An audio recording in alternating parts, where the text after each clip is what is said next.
Oi, gente, tudo bem?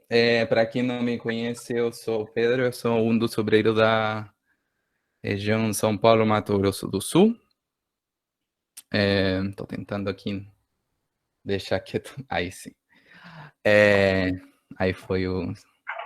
Então, eu sou obreiro aqui da região São Paulo, Mato Grosso do Sul, e vamos ter um momento de compartilhar um pouco da Bíblia, em especial um dos textos que a ideia era trabalhar no CR presencial. A ideia é não abandonar a ideia que a gente já trabalha, que é com que compararemos o reino de Deus, que é o tema do nosso CR. Então, o texto que vamos ler agora é Marcos, está no Evangelho de Marcos 4, de 26 a 34. Então, vamos ler para começar aqui esse tempo. Ele prosseguiu dizendo: O reino de Deus é semelhante a um homem que lança semente sobre a terra. Noite e dia, estando ele dormindo ou acordado, a semente germina e cresce, embora ele não saiba como. A terra por si própria produz o grão. Primeiro o talo, depois a espiga, e então o grão chega na espiga. Logo que o grão fica maduro, o homem lhe passa a foice, porque chegou a colheita. Novamente ele disse: Com que compararemos o reino de Deus? Que parábola usaremos para descrevê-lo? É como um grão de mostarda, que é a menor semente que se planta na terra. No entanto, uma vez plantado, cresce e se torna uma das maiores plantas, com ramos tão grandes que as aves do céu podem abrigar-se à sua sombra. Com muitas parábolas semelhantes, Jesus lhes anunciava para a palavra, tanto quanto podiam receber. Não lhe dizia nada sem usar alguma parábola. Quando, porém, estava a sós com seus discípulos, explicava-lhes tudo. Vamos orar. Senhor, a gente te agradece por esse tempo de estar aqui juntos, mesmo à distância online, nesse CR. E nós te pedimos que esse texto também seja nos orientando, Senhor, para esse dia e para a nossa vida inteira, Senhor. Que o teu evangelho, Senhor, transforme dia a dia a nossa vida. Em nome de Jesus, amém. Então, gente, há pouco tempo eu decidi plantar uma semente de pimenta de cheiro. Posso mostrar aqui, ó. Tem aqui um vasinho com pimenta, não sei, aqui não, tá? Pimenta de cheiro. Essa foi uma do, do tempero que mais gostei das comidas brasileiras e sempre que eu tenho eu coloco. Aí eu decidi plantar umas sementes e ver o que acontece. Eu não tenho muita experiência nessas coisas, mas vamos, tá nessa fase agora, tá brotando, né? Eu não sei se alguma vez vocês plantaram alguma coisa a partir de uma semente. Nossa sociedade atualmente é majoritariamente urbana e não todo mundo tem a experiência de produzir seus alimentos. É, Pode ser que vocês fizeram brotar um feijão na escola, isso também é possível, porque é um clássico. Mas quem sabe, né? O assunto é que ver crescer uma planta de uma semente não é tão simples, vai levar um tempo, precisa de certa paciência. Tem verdura e legume que em um mês já produzir, mas uma árvore vai demorar anos até crescer, se desenvolver plenamente. E nem sempre dá certo. Às vezes a planta morre. Eu espero que minha pimenta não morra, né? Sem dúvida, essas pessoas que ouviram Jesus contando as parábolas pela primeira vez entendiam muito melhor do ciclo da natureza e da agricultura. Ele já tinha visto algum semeador lançando sementes sobre a terra. Quem sabe quantos dos seguidores ali presentes faziam isso todo santo ano, né? Sabiam o que era um grão de mostarda e o que acontece quando é plantado na terra. Mas Jesus, nessas parábolas, não queria dar uma aula sobre semente. Ele queria explicar outra coisa. Com que compararemos o reino de Deus? Que parábola usaremos para descrevê-lo? Jesus começa a contar parábolas para explicar a mensagem que estava proclamando. Enfim, chegou o tempo prometido, o tempo de o reino de Deus está próximo. Arrependam-se e creiam nas boas novas. São as primeiras palavras de Jesus no Evangelho de Marcos. Tempo prometido e reino de Deus serão conceitos que os judeus também entenderam quando viram Jesus. O tempo prometido era essa expectativa dos judeus desde a época do exílio na Babilônia. A promessa era a chegada do Messias, que restauraria o reino de Israel, o livraria dos seus inimigos e traria uma era de paz, alegria, justiça e amor. De uma vez por todas e para sempre. As vozes dos profetas foram criando essa esperança, mas vários impérios passaram, o babilônico, o persa, o grego e nesse momento o romano. E mesmo voltando do exílio, ainda o reino esperado não tinha sido instaurado. Esse grande anseio do povo judeu foi criando a expectativa de que quando chegasse o Messias julgaria severamente as nações que os oprimiam. É nesse momento de grande expectativa que Jesus chega anunciando: enfim, chegou o tempo prometido. O capítulo 4 de Marcos mostra como Jesus, depois de ter proclamado as boas novas com autoridade e dar mostra do seu poder curando doentes, expulsando demônios, é seguido por uma grande multidão e ele decide falar para eles sobre o reino de Deus por meio de várias parábolas.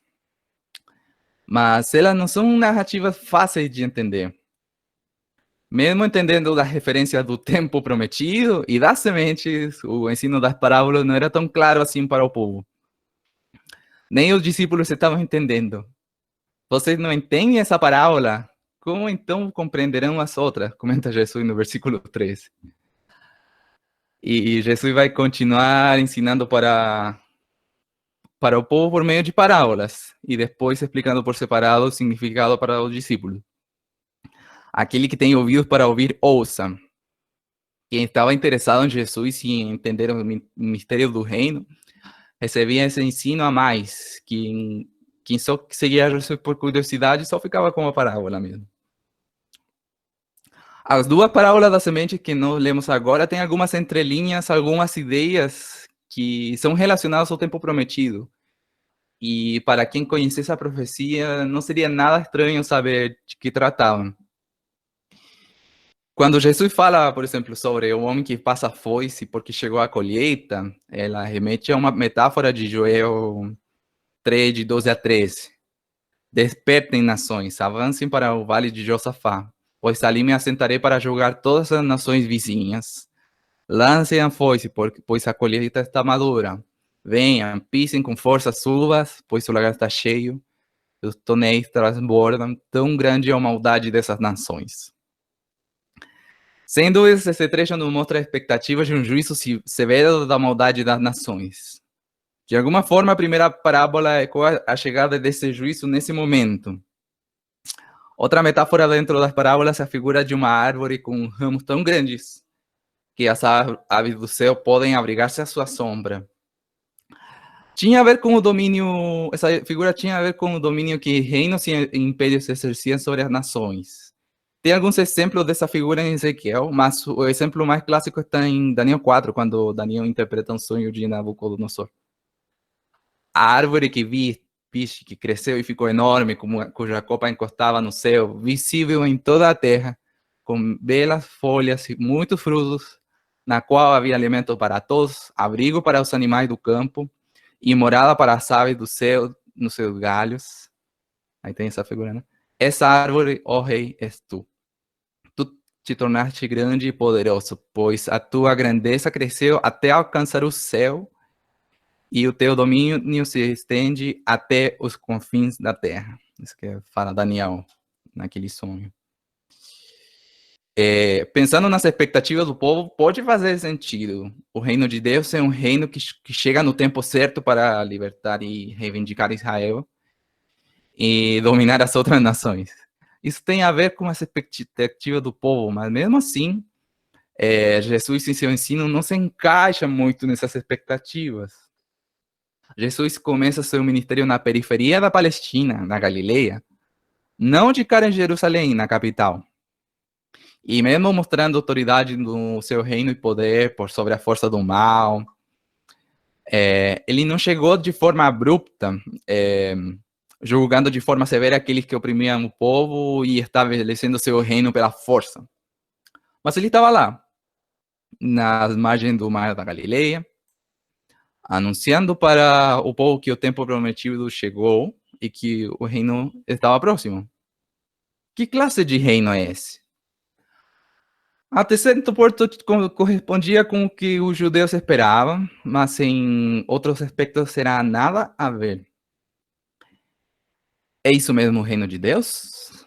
Jesus será o Messias ou devemos esperar outro? Como perguntaria até João Batista depois. A incógnita está no ar e as parábolas não ajudam muito a esclarecer a situação para o povo.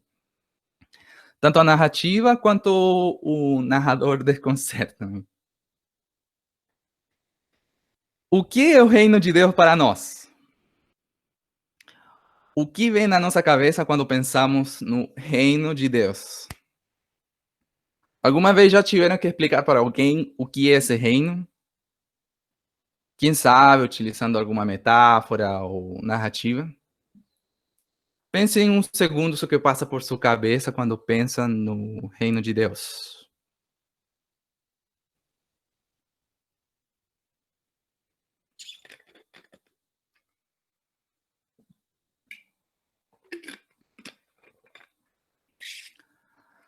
Pode ser que o tempo prometido e a lógica das sementes e da agricultura não sejam tão claros para nós, mas nós temos a revelação do plano de Deus na nossa Bíblia, né? É o que lemos e confessamos. Mas pode ser que da mesma forma que o povo judeu, nossas expectativas sobre o que é o reino não correspondam com o que Jesus trouxe de verdade. Acredito que esse tempo de pandemia e distanciamento social tem deixado todo mundo mais reflexivo, né? Por outro lado, igrejas e ABU também teve que se readequar a esses tempos em que não podemos nos encontrar presencialmente. Com as ferramentas tecnológicas, graças a Deus, podemos nos comunicar e até ter um tempo de culto a Deus. Mas muita coisa que foi projetada e planejada não vai acontecer mais por tempo indefinido. Até que ponto nossa vida cristã estava sujeita a participar dessas atividades se não a Cristo? Até que ponto associamos essas atividades com nosso imaginário de reino de Deus? Acho muito arriscado associar o reino de Deus com nossas expectativas e atividade que desenvolvemos, porque quando vem circunstâncias como as atuais, a fé pode ser muito abalada. Lembro que eu li em março alguns artigos da revista Christianity Today sobre o furacão Katrina em 2005, que foi um dos mais devastadores da história dos Estados Unidos. E depois que a tragédia passou, muitas igrejas não voltaram a funcionar. Em Nova Orleans, por exemplo, 4 anos depois, pelo menos, depois do furacão, pelo menos 25% das igrejas não estavam funcionando. E várias das que funcionavam não tinham a mesma quantidade de membros que tinha antes. Será que vai acontecer uma coisa parecida no Brasil e no mundo? Eu espero que não. Oremos para que Deus guie nossos passos como seus discípulos durante essa pandemia, em especial na BUB, e que nossas expectativas ou planos não sejam o motor da nossa fé, mas Jesus Cristo e seu reino. Os evangelhos e as parábolas nos mostram que o reino de Deus nem sempre é do jeito que nós pensamos e que não é tão fácil de entender. Como eu falei anteriormente, o melhor que podemos fazer é reavaliar nossas expectativas sobre o reino, ou, por que não, até abandonar nossos imaginários. E devemos deixar que Jesus mesmo nos explique seu reino. No Evangelho de Marcos vemos que os que reconheceram que Jesus era o Messias, mesmo nos enquadrando plenamente nas expectativas da nação, receberam o significado das parábolas e muito mais do que isso. Jesus não veio no estilo de um rei conquistador, destruindo seus inimigos e transformando Israel no centro de um novo império. Veio em humildade, se despojando de toda a sua glória, virou carne e se fez ser humano. E sem dúvida, quem permaneceria vivo diante da presença gloriosa de Deus? Ele foi o rei servo, invertendo todos os paradigmas, tanto de Israel quanto dos impérios da época. Andou entre os mais vulneráveis e rejeitados, e a partir da periferia que seu reino brotou. Seu ministério causou a ira dos líderes religiosos e políticos, até o ponto de condená-lo à morte. Mas Jesus não só foi fiel à sua missão até a morte, mas por meio dela, Deus o reivindicou como o rei por sobre todas as coisas, já que ressuscitou e demonstrou que nem a morte foi capaz de vencê-lo. Por mais ilógico que pareça, por meio da morte, ele julgou todos os poderes que se rebelam contra Deus e os venceu na ressurreição.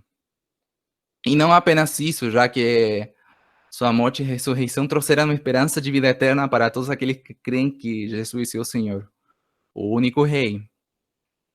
A melhor forma de descrever o reino de Deus é o exemplo supremo de amor e sacrifício do seu próprio Rei, Jesus Cristo. A gente vê que o reino que Jesus trouxe não foi implantado pela força de uma vez, mas foi plantado. Não foi implantado, mas foi plantado. Nesse aspecto que as parábolas que acabamos de ler fazem sentido. Chegou a colheita, Jesus veio julgar as nações, mas não do jeito que o povo esperava. O que determina o julgamento não é ser parte do povo de Israel, mas a cruz de Cristo, onde há verdadeira justiça. Salvação para quem crê que Jesus é o Senhor e Rei, e condenação para quem não o reconhece. O reino de Deus é como uma semente de mostarda, um grãozinho pequeno e simples, mas que gradualmente vai crescendo e tomando proporções muito maiores. Do mesmo jeito foi a vida do reino de Deus em Cristo. Viveu na Galileia, foi para Jerusalém onde foi morto, mas ressuscitou e deu a seus discípulos não o poder militar dos homens, mas o poder do Espírito para viver a vida do reino e anunciar desse reino a todas as nações. A chegada do reino de Deus foi como um grão de mostarda, mas no poder do Espírito essa árvore cresce e cobre com sua sombra cada vez mais povos e nações. As aves do céu podem abrigar-se à sua sombra, e essa sombra cobrirá até os confins da terra. Como nós reagimos hoje ao evangelho que Jesus trouxe? Como eu já falei antes, pode ser que em nossa vida existam muitas coisas que associamos a esse reino, mas que não são parte necessariamente. E que, como a pandemia, foram questionados e até tirados. Acho que nosso desafio atual é de sentar e ouvir mesmo. Ouvir e entender o desafio de seguir Jesus hoje em seu reino, que ainda continua. O nosso Congresso Nacional da década tinha o lema de Venha ao Teu Reino, e a ideia era estudar Daniel e o Sermão do Monte, e entender o que era o reino de Deus para a nossa geração e a década. O tema do nosso CR é com que compararemos o reino de Deus. Tanto o CN como o CR não foi possível realizar presencialmente, da mesma forma que muitas das atividades que na Bio estávamos planejando, né? Núcleos, evangelismo, treinamento, pioneirismo, etc. Mas o desafio de entender melhor o que o reino de Deus não se acaba com a pandemia. Jesus prometeu uns versículos antes: considerem o que estão ouvindo. Com a medida que medirem, vocês serão medidos. E ainda mais acrescentarão a vocês. A quem tiver, mais lhe será dado. O desafio é ouvir o que Jesus quer nos ensinar sobre o seu reino. Mas ouvir não é apenas escutar. Tanto para judeus quanto gregos, ouvir implicava obediência. Quem realmente está ouvindo, obedece. Então, aproveitemos esse tempo para entregar nossos dias a Jesus e que Ele desenvolva em nós uma nova perspectiva sobre seu reino. E nessa alimentação e da quarentena, acredito que Deus pode reforçar que o crescimento da semente do reino não depende de nós, mas dele. Então podemos confiar de que qualquer iniciativa que tomemos, por mais limitada que seja, será utilizada por Deus. Não temos outra opção a não ser tomar iniciativa simples, sinceramente. Não tem o que fazer, né? Graças a Deus pelo telefone e internet que nos permitem experimentar um pouco de comunhão, como nesse momento de ser online, e também compartilhar a nossa esperança com nossos amigos que não conhecem o Evangelho. Gostei de saber, por exemplo, que na Itália, um dos países mais afetados pelo coronavírus, os estudantes estão compartilhando o Evangelho até mais do que antes, só que online, né? E estudantes não cristãos que não participavam das reuniões presenciais na faculdade, agora estão participando nos estudos bíblicos online. Isso me traz esperança. Nós estamos de quarentena, mas o Evangelho não está de quarentena. O reino de Deus avança não do jeito que a gente imagina ou projeta, mas ele cresce mesmo assim, sem que a gente entenda. A parábola do grão de mostarda promete que essa semente vai virar uma grande árvore que vai chegar até os confins da terra. Uma coisa interessante da quarentena é ver a realidade global dos discípulos de Cristo. Podemos ver sua fidelidade hoje nesse aspecto, de que há uma irmandade global, que está passando por essa prova juntos, avaliando juntos nossos caminhos como discípulos de Cristo. E podemos confiar que o reino vai chegar até os confins da terra, do jeito que Deus quer e não do nosso. Bom, como eu falei, eu não plantei um grão de mostarda, mas plantei uma pimenta de cheiro, né?